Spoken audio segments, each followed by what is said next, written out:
If you're thinking about buying a home right now, but you're worried about qualifying for a mortgage, you need to check this out. You can actually use other people's rent to help you qualify for purchasing a home.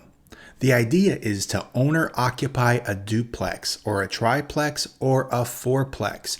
You can go up to 4 units when you're purchasing a home with an FHA loan. FHA allows you to use up to 75% of the other unit's rent to help you qualify for the purchase of the property. I've asked ChatGPT to help me come up with a possible scenario to show you exactly how this works.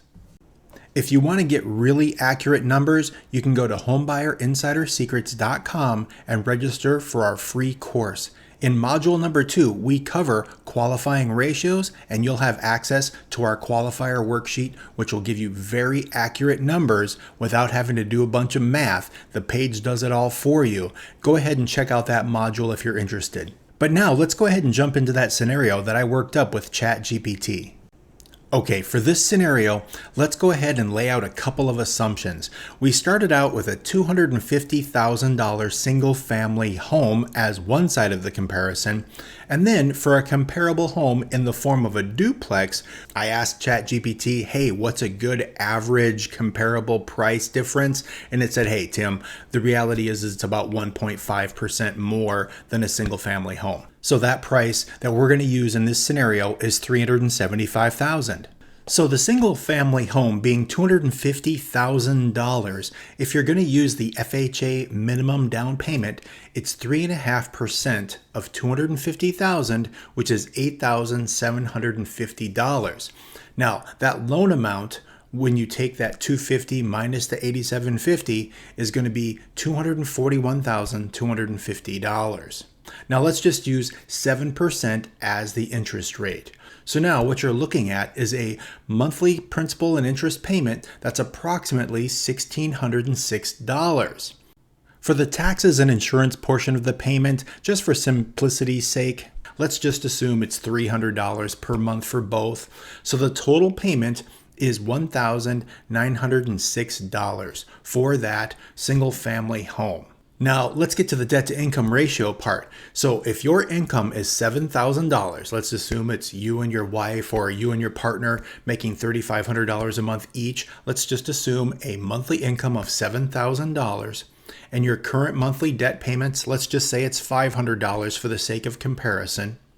Now, without rental income, which is the single family home, your total monthly debt of $500 plus the $1,906 of your taxes and insurance along with your principal and interest is going to be $2,406. So what we get there is a debt to income ratio of 34.4%. Now, in the case of the duplex, where the home purchase price is $375,000, that 3.5% down payment is going to be a little bit more. It's going to be $13,125. So the loan amount is actually going to be a little higher too. It's $361,875. Now we're going to use the same 7% interest on that loan. So the monthly principal and interest is approximately $2,408. Now let's assume the property taxes and insurance is a little bit higher. Let's say it's $450 per month.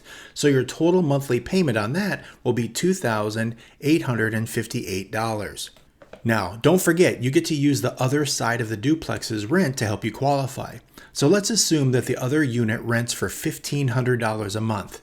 Now, FHA will let you use 75% of that $1,500, or $1,125, to help you qualify for the purchase of the home. So now the adjusted monthly payment with the rental income is going to be $1,733 per month, right? Because you're taking that principal and interest tax insurance payment of $2,858, offsetting it by the $1,125 of the rent that you're taking in. So that's where you get the $1,733 as the adjusted monthly payment with your rental income. So with that same $7,000 and that same monthly debt of $500, with the duplex, your debt to income ratio is only going to be 31.9%. In this scenario, the duplex provides an opportunity to offset a portion of that mortgage payment through rental income. This results in that lower debt-to-income ratio and allows you to leverage that rental income to make a higher priced property more affordable and improve your chances of qualifying for a mortgage. Now, I know that in this scenario, the down payment was a little bit higher because of that higher purchase price, but there are ways that you can overcome that barrier. You can talk to your mortgage professional about the potential of using a down payment assistance program to help you cover those costs. You can even negotiate where the seller helps you pay some of your closing costs. So don't give up hope, just keep educating yourself about what's possible in the world of buying real estate.